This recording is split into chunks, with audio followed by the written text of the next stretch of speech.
Tes tes. Ada suaranya?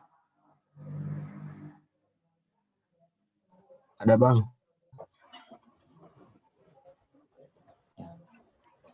Assalamualaikum warahmatullahi wabarakatuh. Waalaikumsalam. Waalaikumsalam warahmatullahi Waalaikumsalam warahmatullahi wabarakatuh.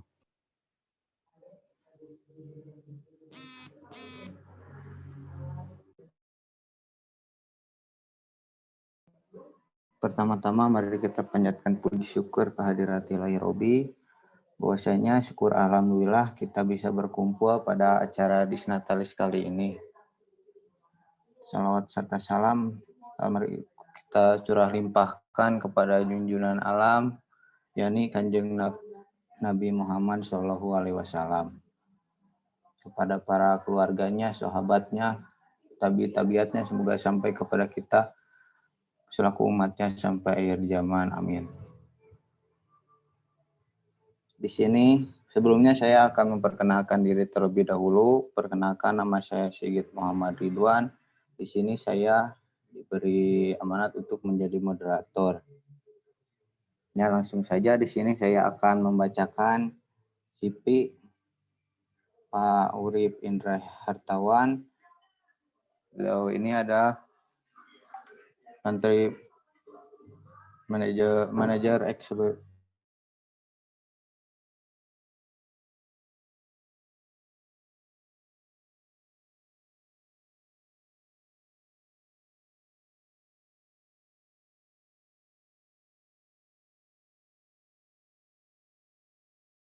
data.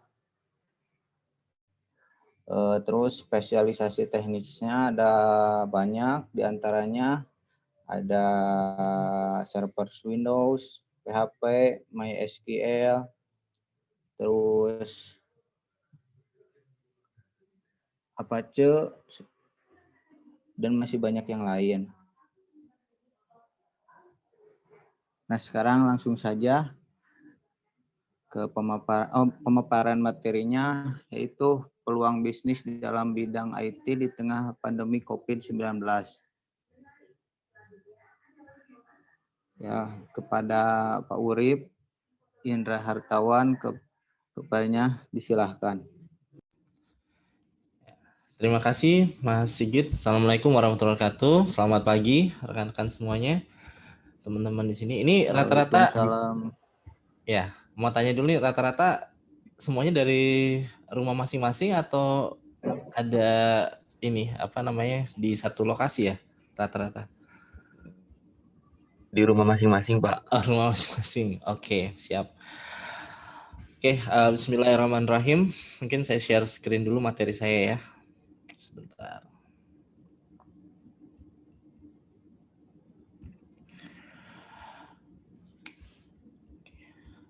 Bisa terlihat screen saya? Bisa, Pak. Sudah ya? Oke. Oke, mungkin pertama-tama saya mengucapkan terima kasih kepada pihak Universitas Siliwangi ya. Mudah-mudahan saya benar nyebutnya, telah memberikan saya kesempatan untuk memaparkan sedikit tentang informasi, mungkin kalau saya bilang sih sharing ya, informasi tentang apa sih yang terjadi di COVID, terutama untuk di sektor bisnis dan lebih spesifik lagi itu di sektor industri IT gitu.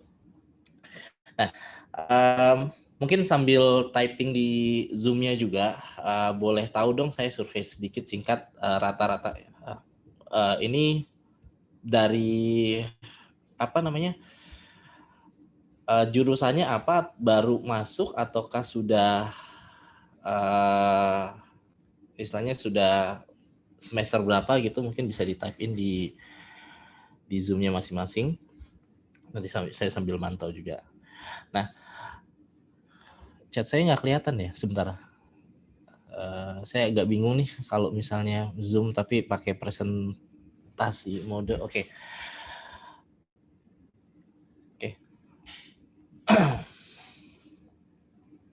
Nah, perkenalan sedikit tentang diri saya dulu. Nama saya Indra Hartawan. Tadi sudah dijelaskan juga oleh Mas Sigit sedikit ya. Saya selaku country manager dari Exabyte Indonesia saat ini. Sebenarnya saya berkecimpung di bidang IT itu dari mulai 2008 awalnya. Saya mulai masuk di bidang IT ini mulai dari sebenarnya industri waktu itu start dari game publisher, dan kemudian pekerjaan kedua saya itu di hosting. Sampai sekarang saya masih berkecimpung di bidang hosting dan cloud services. Nah, kalau kita ngeliatin situasi saat ini ya, di tengah pandemi, jadi kita harus melihat gimana sih sebenarnya bisnis itu berjalan sekarang saat ini. Apa sih bedanya sebelum dan setelah pandemik ini, atau sebelum, selama pandemik, dan nanti mungkin ya setelah pandemik ini berakhir mungkin ditemukan vaksin, kemudian orang sudah mungkin sudah antibodinya sudah baik ya kan, kemudian case dari COVID-19 ini juga sudah menurun drastis misalnya, atau yang istilah medis itu mulai, kalau nggak salah tuh herd society atau apa gitu, salah.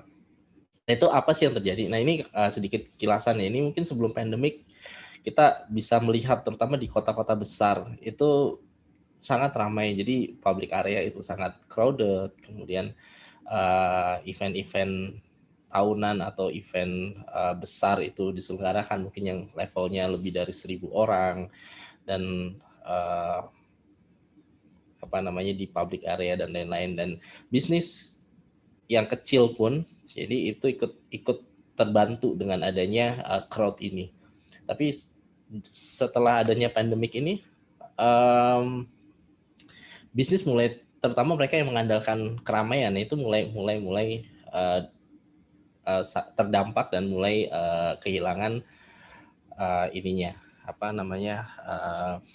opportunity-nya. Nah, itu di mana kita sebagai orang yang terutama yang berkecimpung di bidang IT ya, itu mungkin bisa melihat itu sebagai satu opportunity yang lain, atau bukannya kita dalam artian mengambil kesempatan, bukan, tapi lebih ke arah gimana caranya kita membantu bisnis yang tadinya membutuhkan traffic ya, dalam hal ini kan crowd ya, membutuhkan crowd supaya tetap bisa berjalan seperti sebelum adanya pandemik, dengan menggunakan istilahnya mentransfer crowd itu ke tempat yang lain, atau dari yang offline ke digital misalnya. Gitu. Nah, mungkin sedikit tentang new normal. Jadi apa sih new normal dan apa sih dampaknya dan apa sih yang berubah saat ini dari new normal? Mungkin bisa komentar juga bedanya kalian sebelum new normal dan setelah normal itu seperti apa? Apakah lebih menarik ataukah lebih boring atau apa? Mungkin bisa share ke saya juga nanti. Nah, kalau buat saya new normal itu artinya ada beberapa hal di sini. Yang pertama adalah lebih ke arah behavior shifting dari society itu sendiri atau dari masyarakat itu sendiri. Yang pertama di situ ada bentuk aktivitas itu semuanya dilakukan di rumah atau dilakukan indoor atau dilakukan jauh dari tempat yang ramai gitu. Nah, ini mungkin teman-teman ngerasain sendiri ya. Jadi school from home gimana rasanya? Bedanya dengan school from di physical ya, yang tadinya bisa bercanda di kelas misalnya, atau mungkin bisa berinteraksi langsung dengan guru gitu kan, atau dengan dosen ya. Sekarang kalian harus menghadapi layar monitor. Bahkan sampai sekarang pun saya ngomong seperti ini sebenarnya jauh berbeda, karena human itu biasanya interaksinya tuh akan lebih rileks ya, ketika kita bisa melihat respon dari lawan bicara kita. Tapi kalau misalnya kita hanya mandang layar monitor dan kamera, itu feel-nya akan kurang gitu. Nah, ini saya yakin sama seperti teman-teman semua. Jadi selama kalian school from home, saya rasa efektivitasnya, apakah benar efektivitas itu menurun gitu. Nah, ini mungkin bisa jadikan satu bahan studi lainnya ya. Terus kemudian everything is virtual, ya. Mau apapun itu bentuknya, kayak contohnya sekolah ya, learning proses semua virtual, kerjaan semua virtual, event virtual, bahkan konser musik yang melibatkan yang tadinya di kayak konser musik atau festival yang tadinya offline gitu kan, sekarang pun sudah banyak organizer yang melakukannya secara online, dan mereka membuatnya lebih menarik dengan adanya gimmick-gimmick selama acara tersebut atau acara musik tersebut. Bahkan nggak cuma konser musik aja, tapi kalau misalnya kalian dengar ya, sekarang kan sudah mulai ada maraton ya, virtual maraton ya. Mereka desain ya maraton tersebut supaya menggunakan aplikasi, kalau saya nggak salah, mereka menggunakan aplikasi dengan tracking gitu. Jadi nanti ada periodenya dari tanggal berapa sampai tanggal berapa mereka harus menyelesaikan berapa kilometer, misalnya seperti itu. Ini konsep baru yang menarik yang hanya ada setelah pandemi ini muncul. Nah, ini mungkin satu hal yang teman-teman semua bisa explore gitu. Terus juga ketiga adalah masalah kebersihan dan hygiene. Ya, masalah kebersihan dan hygiene ini yang tadinya orang tidak terlalu care atau tidak terlalu fokus di sana, mereka sekarang jadi lebih mainstream kalau saya bilang. Mungkin kalau masalah kebersihan dan hygiene ini orang-orang dulu ya, paling kan jangan makan di pinggir jalan, mungkin orang-orang yang tua aja gitu kan. Kalau kita masa bodoh amat ya. Tapi sekarang kita semua lebih overprotective ketika kita misalnya mau makan di tempat tertentu. Apalagi ada beberapa klaster juga yang melibatkan restoran misalnya, atau mereka yang dining in, penjualnya bahkan ada ya di satu berita saya lihat penjualnya terpapar oleh COVID-19, dan setelah itu jadi berita, semua yang beli di situ harus di rapid test misalnya. Ini suatu hal yang terjadi di era pandemi ini.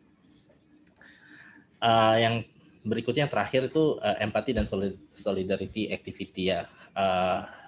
Apalagi terutama sesama muslim ya. Jadi kita juga lebih sensitif ke society, kita lebih pengen membantu, ada semangat untuk saling bahu membahu, saling istilahnya merasakan juga gimana membantu mereka, terutama mereka yang terdampak di sektor industri yang terdampak oleh COVID ini. Nah, ini ada beberapa, kalau saya rangkum sih ada 4 hal yang mungkin behavior shifting yang terjadi di masyarakat kita. Nah, hubungannya apa sih dengan bisnis? Ya, ini nanti kalau kita mau ngomongin bisnis, kita harus tahu dulu nih masalahnya apa yang terjadi, baru kemudian kalian bisa definisikan itu sebagai suatu bentuk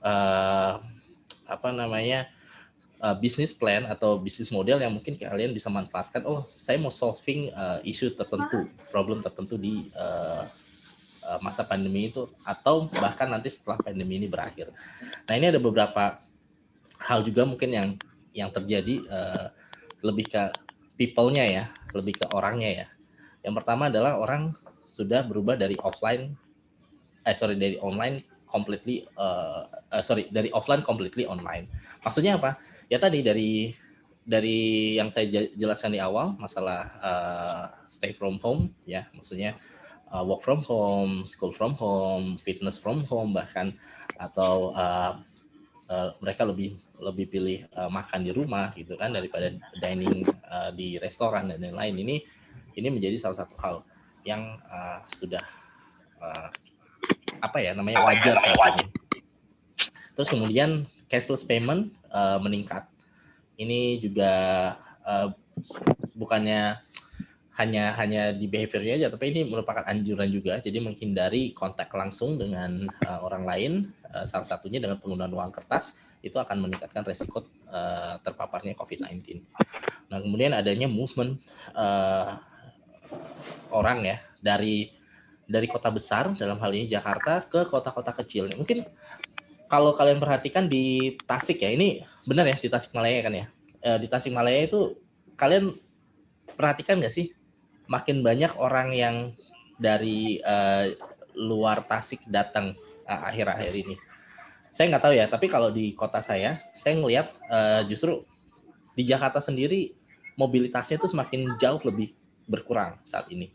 Jadi yang tadinya Jakarta mindsetnya adalah kota yang macet, kota yang sangat kumuh, sangat padat dan lain-lain, itu sekarang sudah mulai berubah. Karena apa? Karena ada mobilisasi keluar dari Jakarta.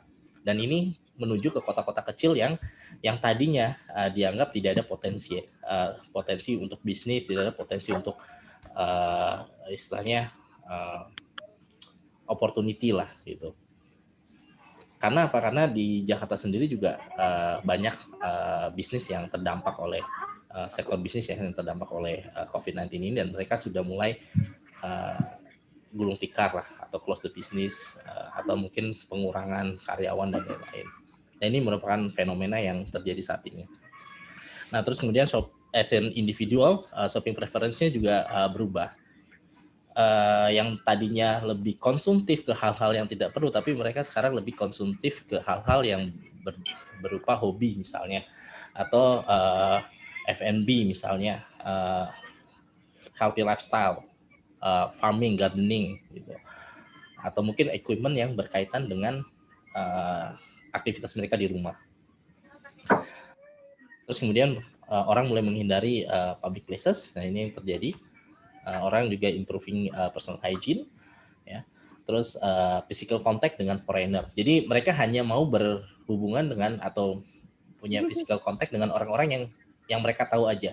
Ya, kayak misalnya kalian dengan teman-teman kan. Saya nggak tahu ya, kalian udah berapa lama ya tidak ketemu langsung dengan teman kalian ya.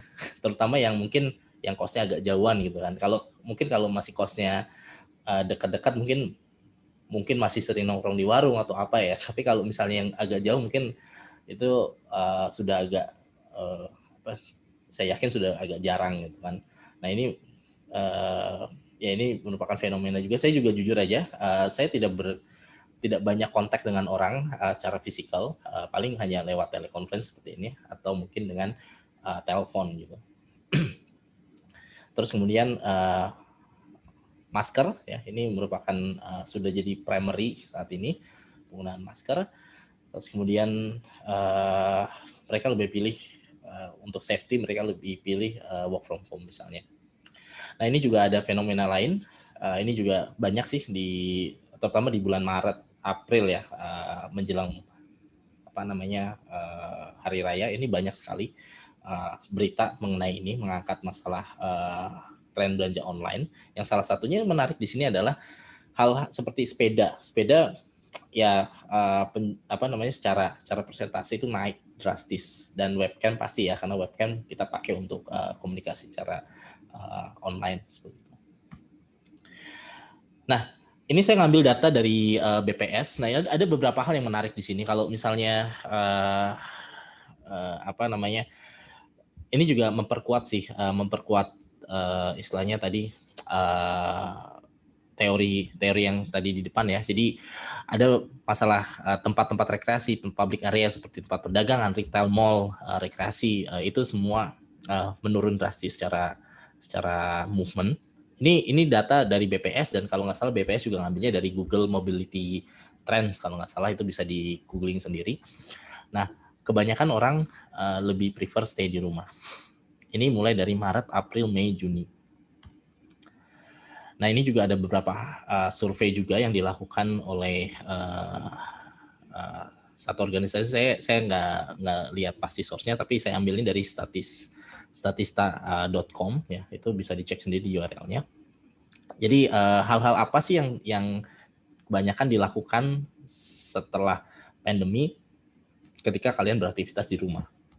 Nah, mungkin bisa fokus ke ini ya, berapa 1, 2, 3, 4, 5, 6, 8 ya, 8 aktivitas yang di atas 40%, mereka menjawab ya.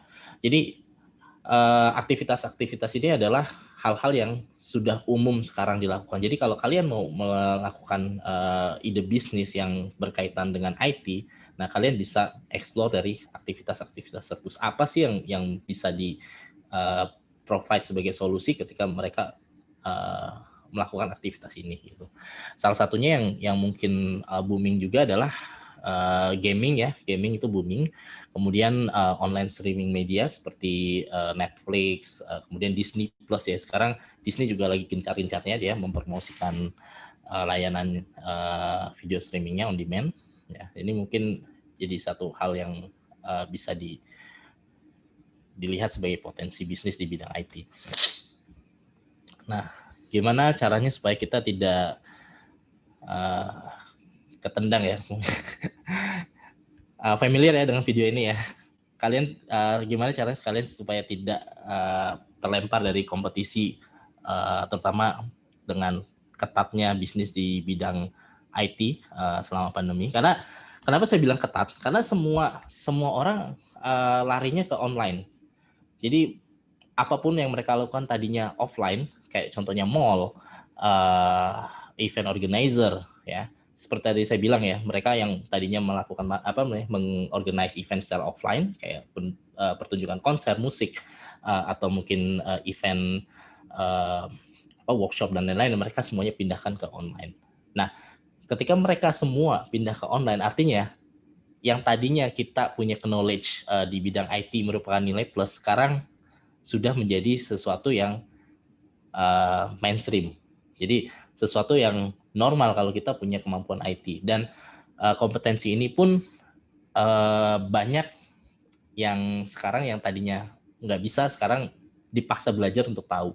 Bahkan saya beberapa waktu lalu saya ngobrol-ngobrol dengan teman saya yang tadinya dia nggak tahu sama sekali tentang website, yang tidak tahu sama sekali tentang domain atau WordPress dan lain-lain, tiba-tiba ngobrol sama saya lancar sekali tentang gimana bikin website, kemudian gimana mempromosikan bisnis secara digital, kemudian gimana cara dia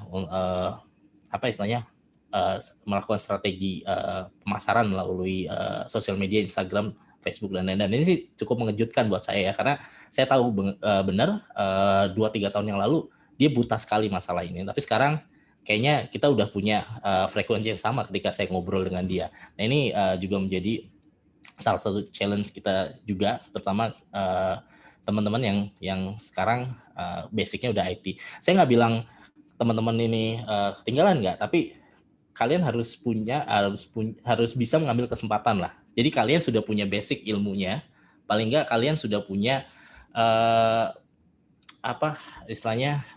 historical secara knowledge dengan benar ya, dan dibandingkan mereka yang hanya istilahnya dalam hal ini otodidak, mungkin kalian punya ilmu yang lebih dalam gitu. Nah ini merupakan hal yang harus kalian explore. Nah, melihat opportunity-nya sendiri, kalau dilihat sekarang kan udah pasti ya, ini bahkan di 2019 sebelum adanya COVID, internet landscape Indonesia itu sudah sangat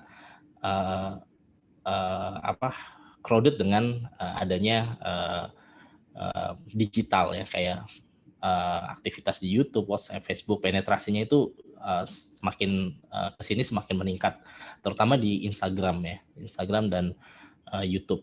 Gitu.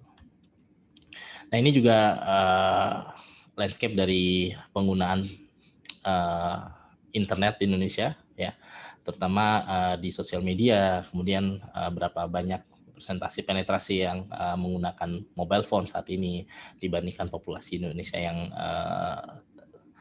sekarang kalau nggak salah 160 sekian ya juta ya kalau nggak salah.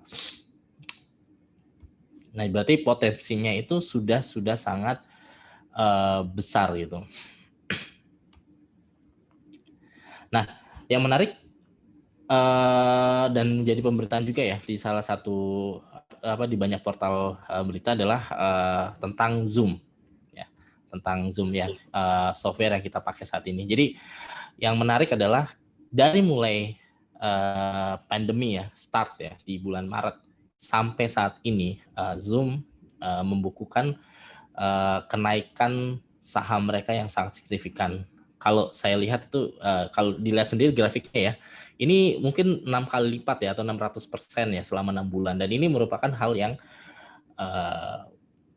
sangat fantastis ya. Bahkan Apple sendiri juga tidak, kalau saya lihat ya, kalau saya sebagai pemerhati tidak mempunyai lonjakan yang sebesar ini gitu, seperti Microsoft atau Apple atau mungkin perusahaan-perusahaan internet lainnya seperti Google, itu juga kayaknya hampir tidak pernah saya melihat ada lonjakan sebesar ini. Tapi Zoom sebagai salah satu bisnis player yang maksudnya yang justru terdampak tapi terdampak positif. Nah ini juga bisa menjadikan motivasi buat teman-teman kalau misalnya internet industry itu masih growing dan internet industry itu masih punya banyak hal yang bisa dieksplor dan kalian bisa mereplicate bisnis model yang sukses untuk ide bisnis kalian nantinya. Nah ini saya ambil dari BPS lagi kalau nggak salah. Ini ada beberapa hal jadi mengenai e-commerce ya. Kalau dilihat di sini adalah perlengkapan rumah tangga atau produk minuman ya atau packaging ini menjadi produk yang lebih laris terjual. Ini kalau kita relate balik ke awal tadi, ini berkaitan langsung dengan behavior ya shifting tadi.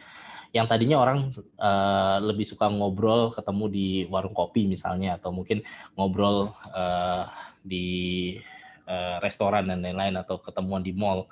Sekarang mereka udah nggak lagi ngelakuin itu dan melihat faktor hygiene ya, lihat faktor hygiene ya, bahwa tumbler sendiri itu akan lebih hygiene atau lebih bersih daripada kalian menggunakan fasilitas di publik. Ya. Nah makanya industri packaging ini meningkat. Nah ini mungkin bisa dilihat bisnis opportunity-nya. Kalau kalian sebagai orang IT, solusi apa sih yang bisa kalian provide untuk industri ini misalnya? Nah, terus kemudian ini juga ada beberapa data tentang selama masa sebelum dan selama pandemik ya, berdasarkan kebijakan. Jadi produk-produk yang meningkat ya, itu di perawatan, kecantikan, perlengkapan rumah tangga. Ini terutama untuk para wanita ya, yang tadinya keluar ya untuk maksudnya tidak terlalu punya waktu untuk merawat diri. Nah sekarang karena lebih banyak waktunya di rumah, mereka lebih fokus ke mungkin gimana caranya untuk maskeran ya, maksudnya maskeran yang bukan masker ini tapi lebih ke perawatan ya, atau mungkin perawatan rambut lah, apalah gitu kan, atau mungkin fitness misalnya dan mengkonsumsi misalnya produk-produk yang berkaitan untuk kesehatan misalnya. Tapi yang menurun adalah souvenir misalnya, pesta. Nah ini jelas ya karena offline event itu sudah sangat-sangat jarang sekali gitu kan. Nah ini juga berdampak langsung ke aksesoris yang dibutuhkan untuk offline event tersebut.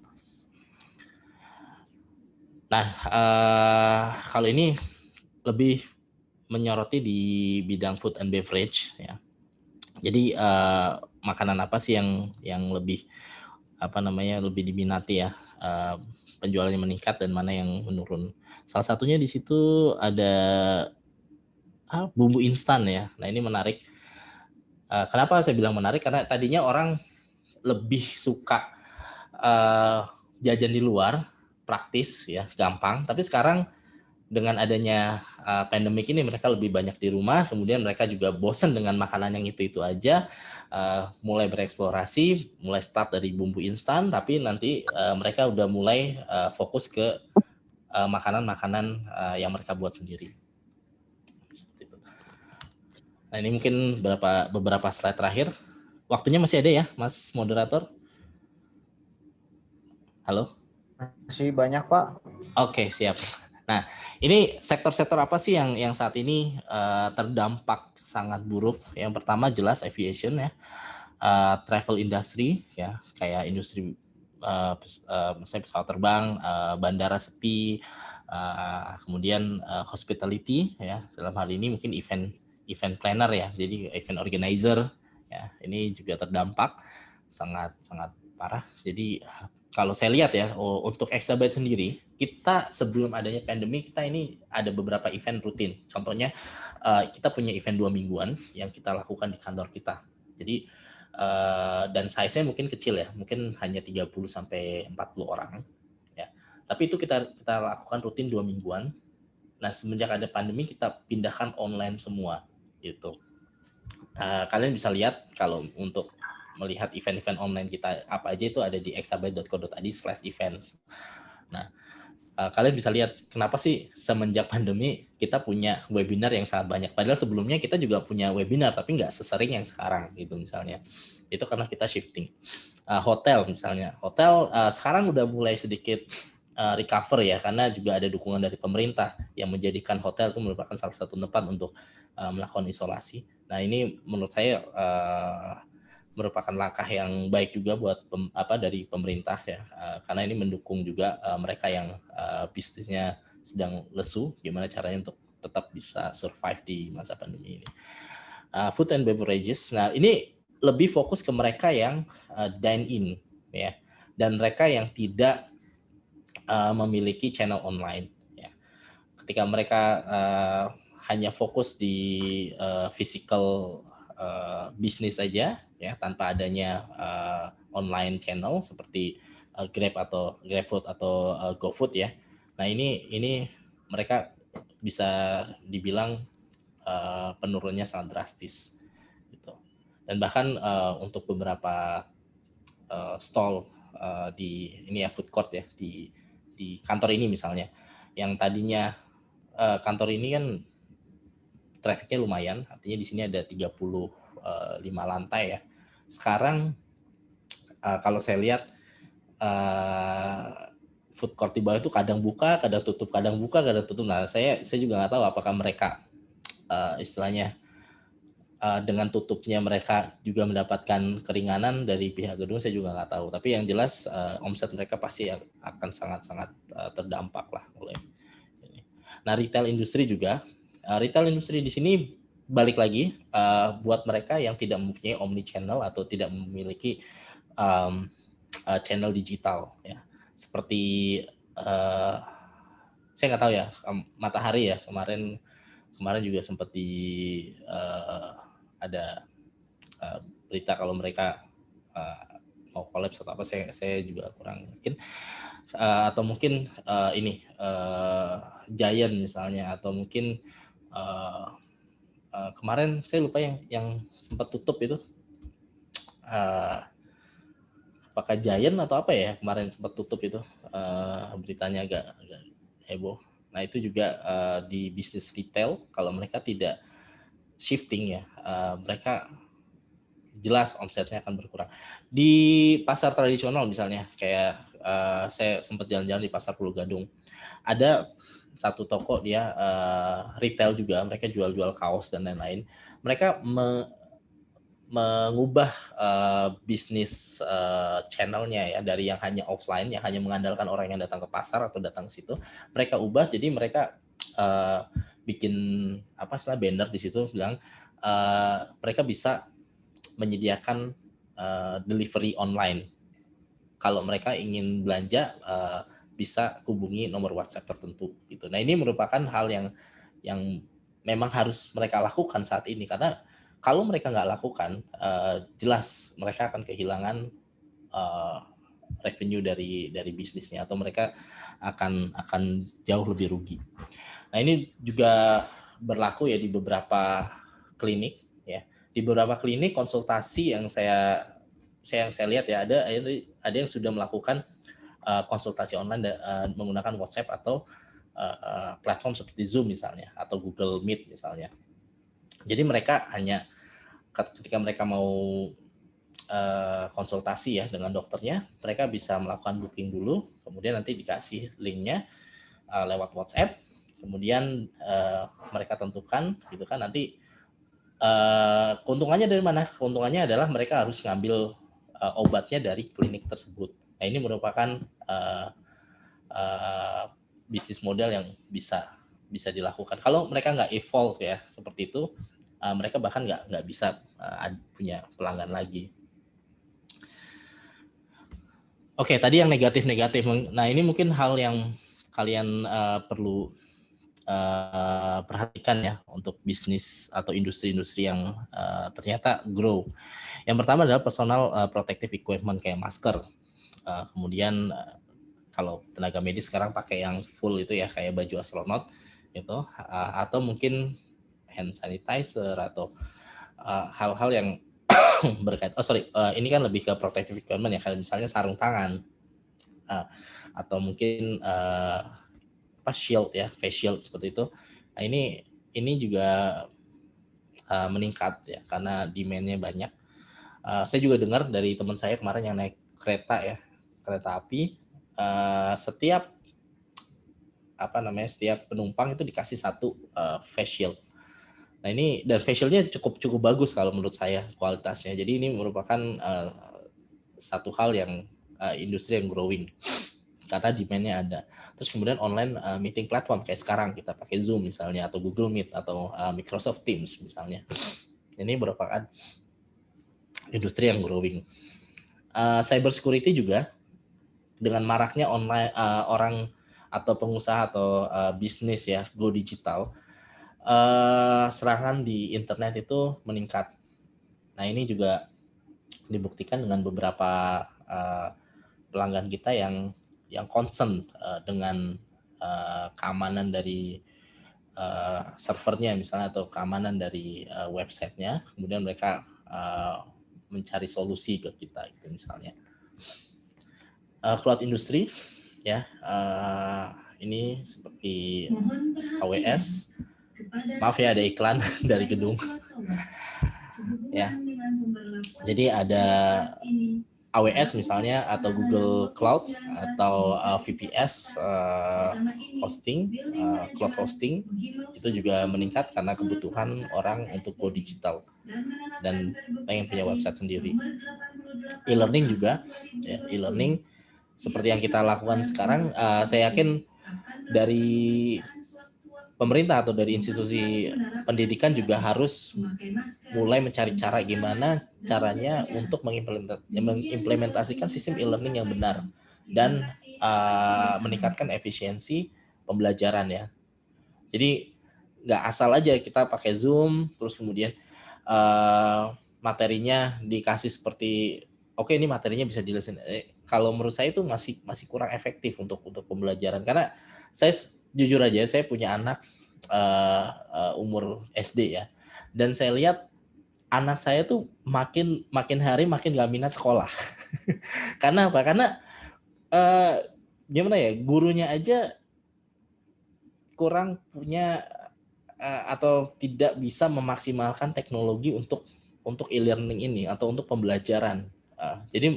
Jadi contoh ya anak saya pakai Zoom gitu kan sama gurunya. Tapi kalau kita sebagai orang tua nggak perhatiin mereka kadang-kadang mainin hal lain gitu kan di laptop. Karena kalau laptop sendiri kan sebenarnya dia distraction ya, ada banyak hal atau HP misalnya itu kan sebenarnya distraction ya, ada aplikasi banyak di situ gitu kan atau ada browser dan lain-lain. Jadi ya dia hanya sekedar dengerin terus kemudian kadang tidur-tiduran dan lain-lain. Jadi saya nggak ngerasa sistem e-learning sekarang itu sudah maksimal sih. Saya merasa masih banyak yang harus dibenahi dan ini mungkin tugas kalian ya gimana bikin e-learning itu bisa lebih menarik lagi ke depannya. Terus kemudian online fitness misalnya yang tadinya trainer fitness mereka ada di satu indoor ya, mereka satu physical ruangan gitu. Sekarang mereka harus tatap muka dengan instrukturnya. Kemudian video games tadi yang saya bilang dengan maraknya dengan meningkatnya aktivitas di dalam rumah, kemudian banyak kejenuhan, mereka butuh rilis stres mereka dan salah satu hal yang bisa mereka lakukan misalnya video games. Kemudian entertainment streaming service tadi yang saya bilang misalnya Netflix, iFlix,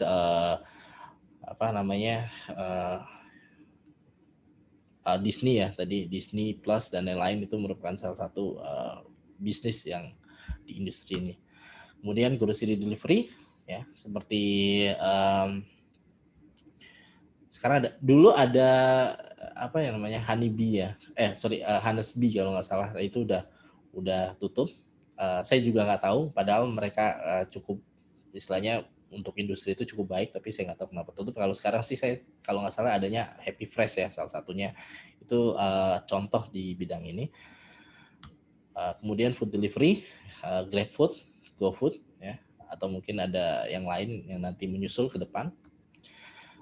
Farmasi ya jelas ini lebih ke arah penanganan COVID-19 itu sendiri atau di bidang vaksinnya ya. Sekarang semua negara sedang berlomba-lomba untuk mencari vaksin COVID-19 dan mereka melakukan testing, bukan testing mulai tahap pengujian lah istilahnya, uji klinis dan lain-lain itu merupakan industri yang sekarang setelah COVID mungkin akan tetap growing. Kemudian cleanliness ya, produk kebersihan ya seperti tadi bilang kayak hand sanitizer, disinfektan dan lain-lain itu mungkin akan terus ada ya. Eco-friendly teknologi ya seperti skuter listrik mungkin, mobil listrik ya, atau mungkin ya teknologi lain yang eco-friendly ini juga akan terus berkembang bahkan sebelum COVID juga ini demand-nya makin banyak. Remote medical services ya seperti Halodoc ya ini, atau saya lupa produk sejenis, platform sejenis, tapi yang saya ingat di ini saya Halodoc ya, itu memudahkan kita juga untuk berkomunikasi langsung dengan dokter atau spesialis di bidangnya, dan kita juga bisa menggunakannya as PS per you go gitu, dan kita juga yang lebih benefit di kita adalah kita bisa mengetahui track record dari kesehatan kita itu di aplikasi tersebut. Jadi gini, maksud saya kalau saya datang ke dokter ya, misalnya saya datang ke rumah sakit A, ya kan, data kesehatan saya itu ada di rumah sakit A, tapi suatu hari kan saya pindah kota misalnya atau pindah lokasi, atau mungkin ada emergency, jadi saya nggak bisa lagi datang ke rumah sakit A tersebut, saya harus ke rumah sakit B misalnya. Nah di rumah sakit B itu mereka biasanya tidak menyimpan data kesehatan saya gitu. Jadi historical data saya itu nggak ada. Makanya dia akan start new lagi, baru lagi. Tapi kalau kita menggunakan platform seperti ini ya, remote medical service ini, data itu ada di ponsel kita atau ada di sisi kita. Jadi bukan di sisi dokter gitu. Atau di sisi rumah sakit misalnya. Ini merupakan benefit sih kalau menurut saya. Dan ini merupakan teknologi yang harusnya sekarang sudah ada dan menjadi standar. Cycling ya tadi saya bilang, kalau tadi di depan orang kan mulai bosen, mulai cari hal gimana sih caranya biar saya lebih sehat dan lain-lain ya, balik lagi ke cycling. Gardening ya, tujuannya tadi sih grow your own food sebenarnya. Jadi orang mulai tertarik ke bisnis hidroponik, ke istilahnya nanam bahan makanan sendiri kayak mungkin tomat atau salad atau apa mereka buat salad ya, sayurannya mereka tanam sendiri misalnya. Ini ya itu sih rangkuman dari saya ya, Mas Sigit tadi kalau nggak salah moderatornya. Mungkin kalau ada pertanyaan atau mungkin ada hal-hal yang menarik untuk ditanyakan, silakan ditanyakan. Ya, makasih Pak. Sekarang masuk sesi tanya jawab. Bagi teman-teman yang bertanya, boleh menyalakan kameranya terlebih dahulu. Sama itunya.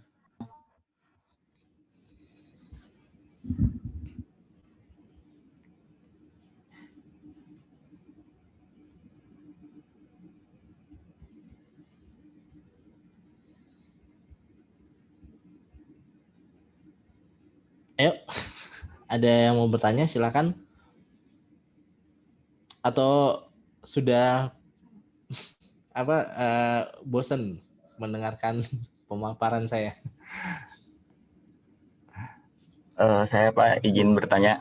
Silakan. Sebelumnya terima kasih kepada moderator yang telah memberikan kesempatan. Perkenalkan Pak, nama saya Ginda Sundara dari Universitas Siliwangi. Dari pandemi kali ini Pak, apakah dari perusahaan Exabyte sangat berdampak dari segi lini bisnis? Bagaimana untuk kedepannya Exabyte setelah pandemi Pak? Oke, makasih Mas Ginda ya tadi ya, Mas Ginda atas pertanyaannya.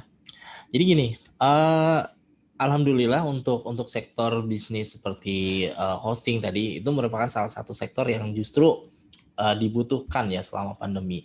Jadi kalau misalnya ngomong terdampak, saya bilang antara ya dan tidak gitu. Ya dan tidak maksudnya apa? Karena pelanggan kita ya nggak cuman di Exabyte aja, saya yakin di teman-teman yang di bisnis yang sama ya, mereka terdampaknya karena pelanggan kita yang tadinya bukan hanya sektor yang mengandalkan semuanya online gitu. Jadi kayak contohnya kita punya customer itu juga customer kita itu mungkin di bisnis rental mobil misalnya, atau di bisnis travel agent gitu ya. Nah, ketika mereka terdampak, mereka close the business, otomatis mereka tidak punya kemampuan untuk membayar layanannya ke kita. Jadi yang kita lakukan biasanya kita memberikan insentif ke mereka ya. Kalau mereka masih bisa sustain, kita akan coba bantu semaksimal yang kita bisa. Tapi kalau mereka sudah memutuskan untuk out of the business, ya kita nggak bisa apa-apa. Jadi lebih ke arah itu aja. Sedangkan untuk overall sebenarnya startup baru bermunculan, solusi-solusi yang startup yang punya solusi untuk permasalahan yang ada di sekitar COVID-19 ini juga meningkat. Di bidang fintech juga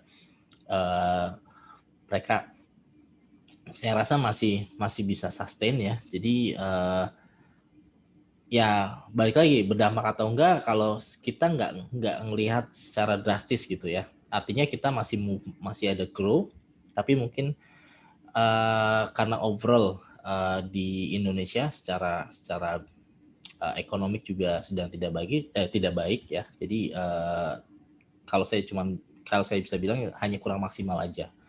Tapi saya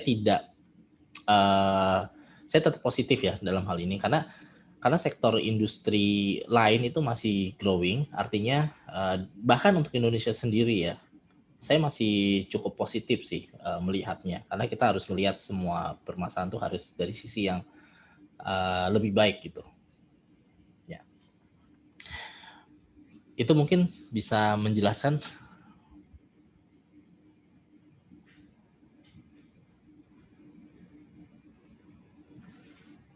Terima kasih Pak penjelasannya. Oke.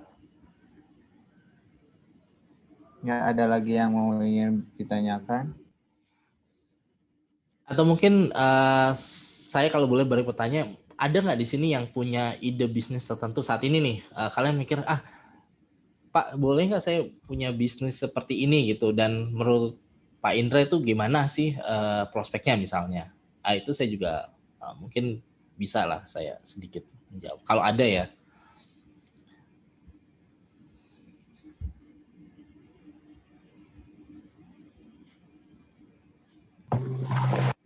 Bertanya Pak Indra. Ya, silakan.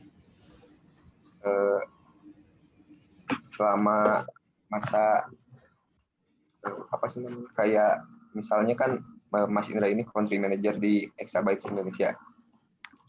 Langkah-langkah dari awal berdirinya Exabyte itu bukan menurut sih, tapi jatuh bangunnya itu seperti apa ya Pak, sampai Bapak bisa menjadi country manager ini, khususnya di Indonesia gitu. Oke. Ya mungkin lebih nanya gimana sih perjalanan dari awal sampai saya di sini ya. Seperti itu kali ya Mas. Ini Mas siapa? Maaf. Nggak kelihatan.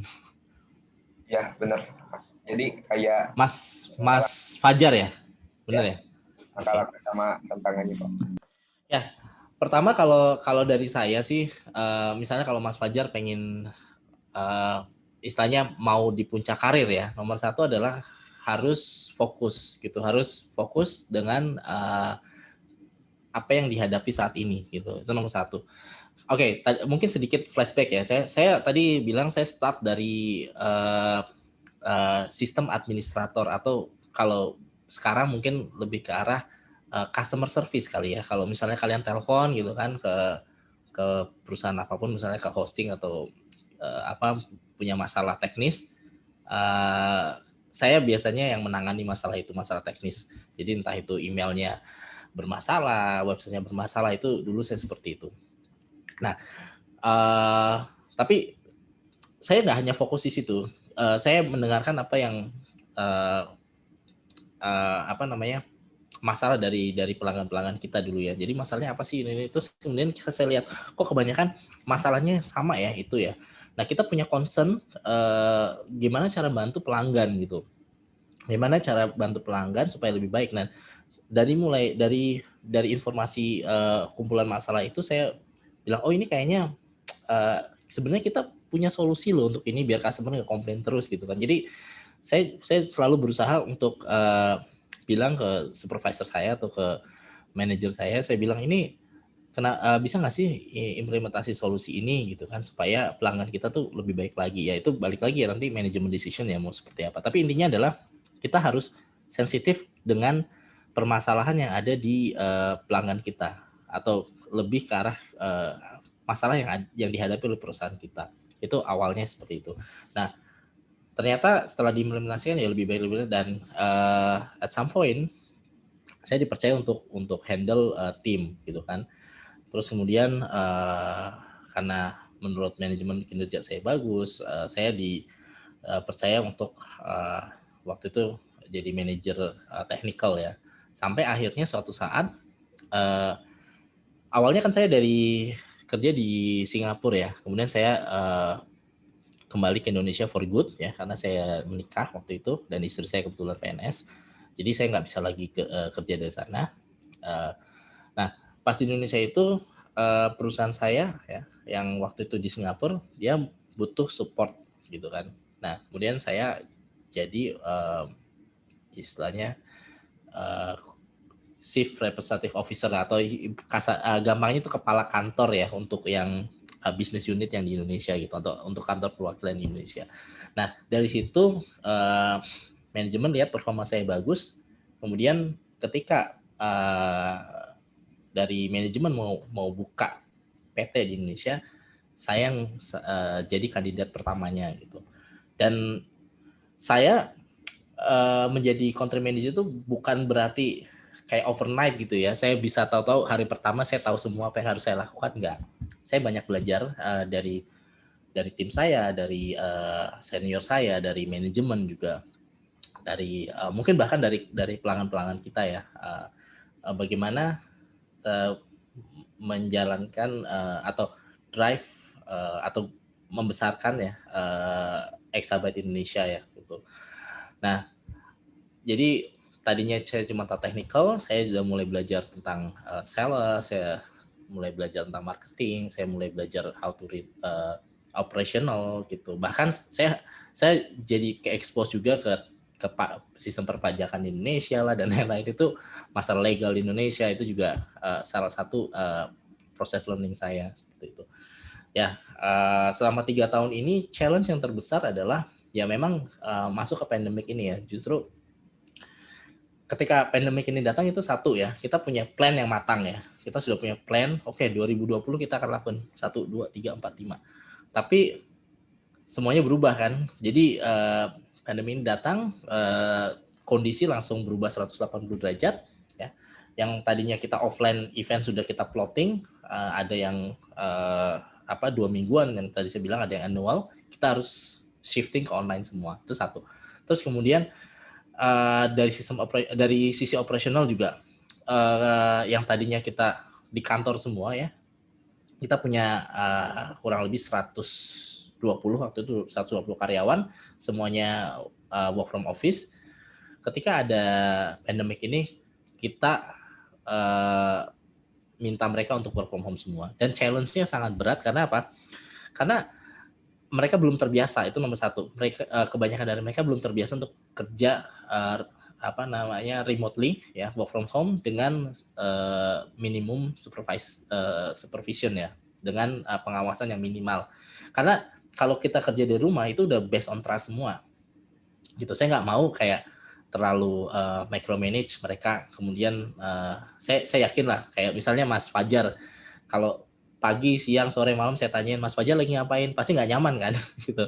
Nah ini juga hal-hal yang harus kita tumbuhkan ya. Jadi kepercayaan itu harus kita tumbuhkan di tim itu supaya kita punya goal yang sama dan kita punya kontribusi yang equal lah untuk perusahaan.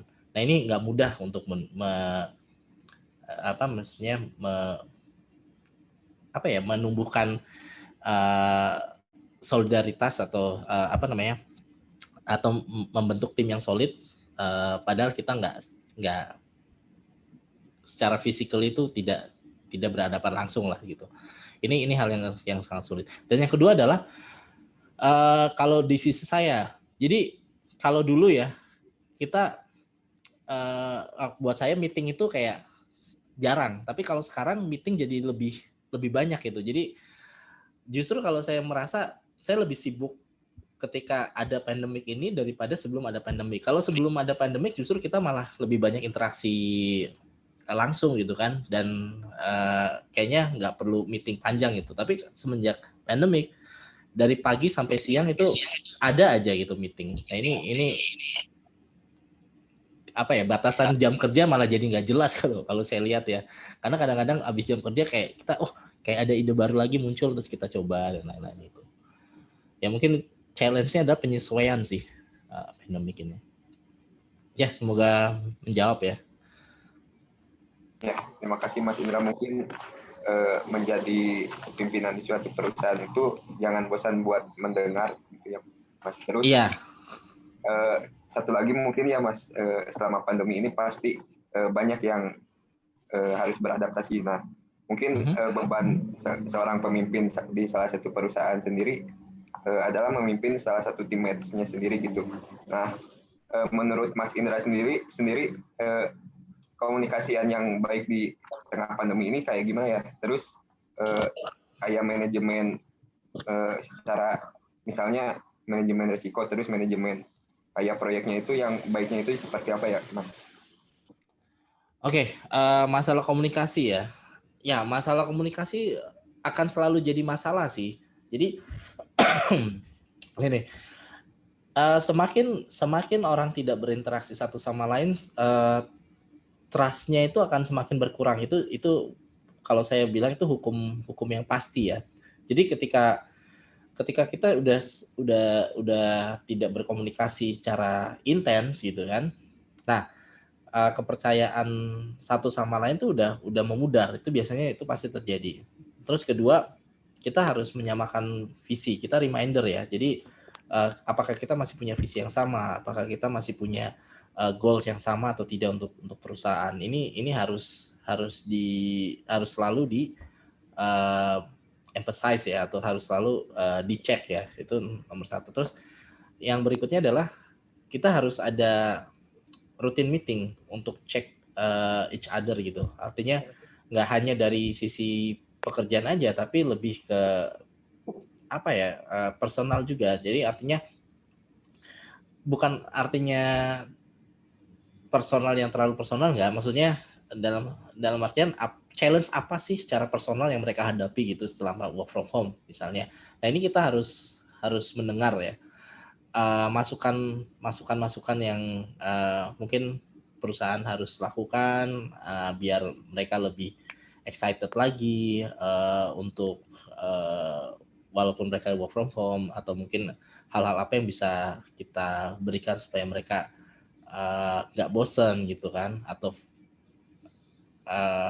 keep motivated juga ya, terus termotivasi untuk terus maju. Jadi kita ya memang kita harus nyari bentuk komunikasi yang tepat. Kalau channelnya sih sebenarnya nggak ada masalah, bisa pakai Slack, bisa pakai WhatsApp, bisa pakai Zoom atau apa, itu nggak masalah. Tapi lebih ke arah metodenya, kalau saya bilang metode komunikasinya yang paling penting. Terus yang kedua, tadi saya lupa mitigasi manajemen resiko ya tadi ya. Ya, kalau manajemen resiko itu yang saya lakukan lebih ke arah kita melihat opportunity. Jadi kita setiap kali ada kesempatan gitu kan, kita harus discuss lagi dengan kondisi terkini, apa sih opportunity kita, apa sih challenge kita, ya, apa sih highlights-nya dan lowlights yang kita sudah lakukan activity ya. Nah ini harus kita cek terus-terusan. Biasanya kita lakukan selama meeting mingguan atau meeting bulanan misalnya. Nah ini continue, manajemen resiko itu continue karena terutama dengan adanya COVID ini, apa ya? Ada beberapa hal yang tidak bisa kita prediksi gitu, dan kita harus keep updates lah soal itu. Kayak contohnya kemarin ya, masalah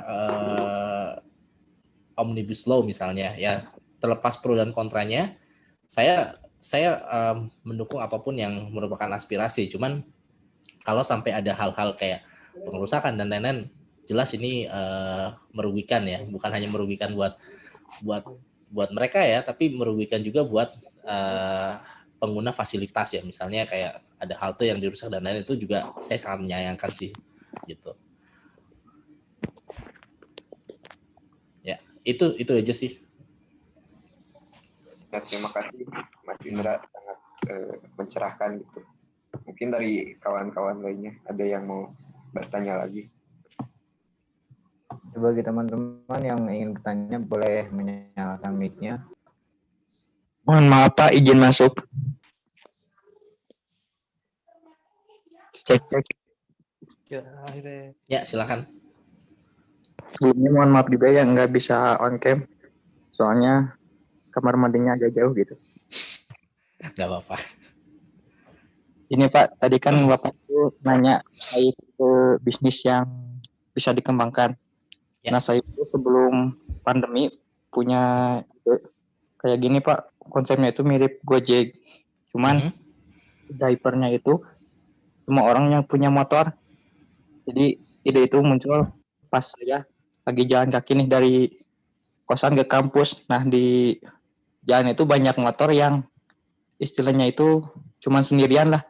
Kenapa nggak pas saya jalan kaki itu diajakin kayak apa kayak gitu. Nah, saya mikir dari itu kenapa nggak ada platform yang buatnya ideain hal itu, misalnya jadi si orang kantoran nih yang biasa ke kantoran waktunya itu kan rutin. Nah, ada orang yang pengen numpang kayak gitu. Nah, kan kalau ada platformnya, si orang yang numpang itu bisa ngechat dia atau ngehubungi dia gitu. Jadi minimal ongkosnya itu lebih ngirit dan dianya juga apa ya, ada untungnya gitu, nggak cuman bolak-balik kantor aja. Nah, itu sebelum pandemi. Jadi apakah sampai sekarang itu masih masih efektif atau enggak gitu Pak? Terus juga gimana bagusnya? Oke. Ya, idenya bagus sekali Mas. Ini Mas siapa? Tadi Mas Ramdan Pak. Ramdan ya? Ya. Mas Ramdan, itu idenya bagus sekali. Sebenarnya kalau ngelihat dari ide bisnisnya sudah ada ya Mas, ide bisnis yang mirip seperti itu. Mungkin bisa dicek nebeng.com. Ini juga sempat populer ya beberapa waktu lalu di Jakarta terutama ya, di kota-kota besar. Adanya mobilisasi dari kota-kota satelit ke Jakarta itu memunculkan demand ya atau kebutuhan untuk mereka yang pengen dapat istilahnya transportasi yang lebih murah gitu ya, transportasi yang lebih murah dengan jarak yang mereka tempuh. Nah, di sisi lain ya juga ada beberapa dari mereka yang sebenarnya mereka selalu berkendara dalam artian pakai mobil pribadi dari rumah mereka yang berada mungkin di Tangerang, di Bekasi atau apa ke pusat kota di Jakarta, misalnya ke daerah Kuningan, Setiabudi ya, atau mungkin ke Gatot Subroto dan lain-lain. Nah,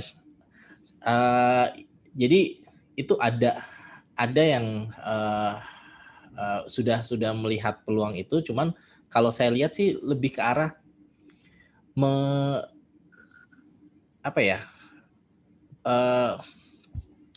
melihat bisnis model itu gimana caranya supaya lebih sustain ya, dan punya market yang stabil ya, artinya punya market yang tetap dan growing. Gimana cara membuat konsep ide bisnis tadi itu biar kalian nanti 5-10 tahun ke depan itu tidak mati gitu. Karena ini juga terjadi di Grab ya. Kalau nggak salah dulu ada namanya Grab Pool ya. Ingat nggak? Jadi layanan Grab itu ada yang Grab on demand. Artinya saya saya sebagai individu, saya biasanya sign up untuk itu GrabPool kalau nggak salah atau apa, saya nggak ingat. Sekarang layannya udah mati ya, mereka nggak melanjutkan. Jadi kalau saya punya mobil pribadi, misalnya dari rumah saya misalnya di Jakarta Timur atau di Bekasi gitu kan, saya mau ke Jakarta, kalau ada yang searah itu saya akan dinotifikasi oleh aplikasi saya gitu. Jadi apa namanya? Saya bilang itu idenya bagus, hanya untuk eksekusinya Mas Ramdan tuh harus lebih detail lagi, terutama di masalah demand-nya ya. Jadi gimana caranya membuat service ini, layanan ini terus menarik, terutama di bagian safety, Mas. Ini yang paling penting sih. Gimana caranya memastikan kalau pelanggannya nanti ke depan ya, yang nebeng tadi ya, yang nebeng itu keamanannya terjaga. Terus kemudian gimana caranya supaya rutenya itu maksimal, artinya tidak merepotkan bagi si orang yang mau menyediakan tumpangan, dan tidak merepotkan juga bagi mereka yang mau menggunakan jasa tumpangan itu. Kalau saya ngomongnya nebeng ya kalau di kalau di Jakarta gitu. Itu mungkin ke arah situ sih, Mas. Dan cara aplikasinya itu harus dilihat gimana supaya memudahkan untuk kedua belah pihak. Karena untuk nebeng, contoh sekarang ada yang nebengers.com misalnya, atau nebeng.com, itu kita harus register dulu gitu kan. Misalnya namanya siapa, bla bla bla bla bla, plat nomor dan lain-lain. Nah, kemudian dari situ nanti mungkin akan dinotifikasi lewat, saya nggak tahu ya, mungkin SMS atau WhatsApp atau apa gitu kan, atau mungkin ada call centernya kayak taksi gitu, saya nggak tahu. Tapi kalau aplikasinya berbasis web gini, itu menurut saya masih kurang optimal. Kalau saya sih lebih suka itu udah berupa aplikasi yang ada di HP saya, dan kapanpun saya mau saya bisa akses, dan datanya lebih sangat akurat gitu. Ya mungkin lebih ke arah eksekusi aja sih, Mas. Ya. Baik Pak, terima kasih penjelasannya. Ya. Kenapa? Ya, sesi tanya jawab sudah selesai. Sebelum mengakhiri acara ini ada sesi foto bersama dulu, Pak. Oke, saya nyalain nih fotonya. Bagi teman-teman bisa menyalakan kameranya terlebih dahulu. Oke.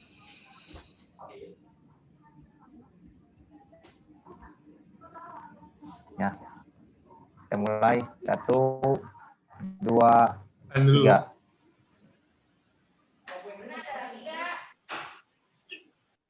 Nah, sekali lagi. 1, 2, 3. Ya. Baik, cukup. Terima kasih. Oke, terima kasih teman-teman semua. Saya akhiri. Wassalamualaikum warahmatullahi wabarakatuh. Saya kembalikan ke Mas Sigit. Waalaikumsalam warahmatullahi wabarakatuh.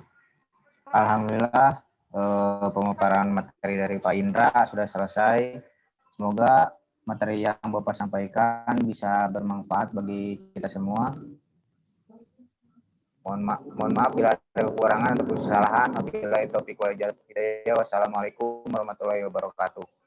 Waalaikumsalam warahmatullahi wabarakatuh. Waalaikumsalam warahmatullahi wabarakatuh. Terima kasih. Ya.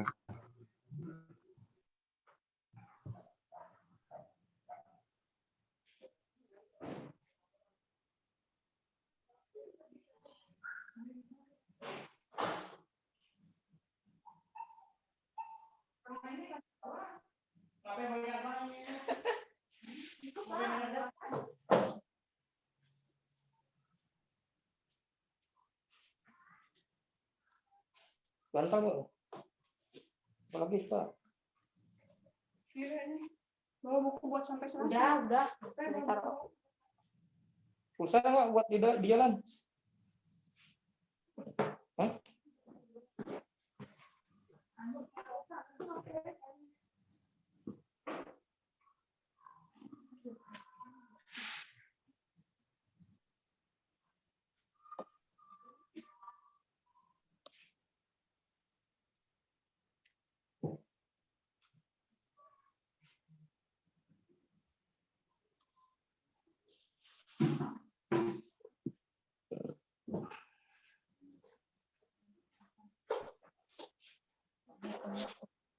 Kamu udah isi pulsa?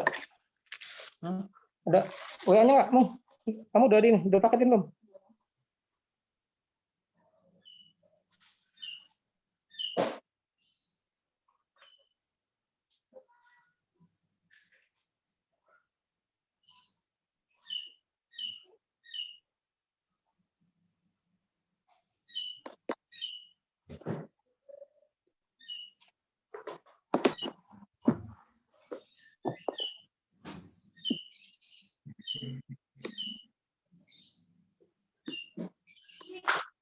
Coba berituan kan apa namanya, gas sabit gas.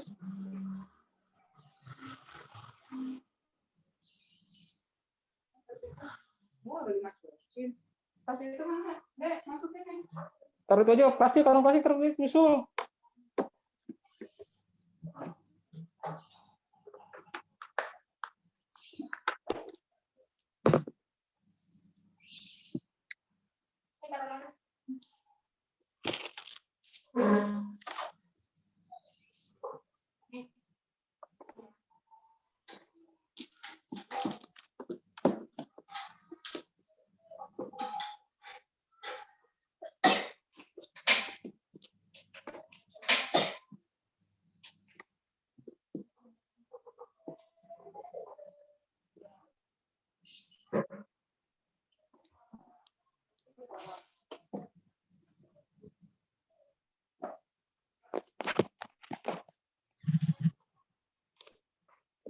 Udah cabut?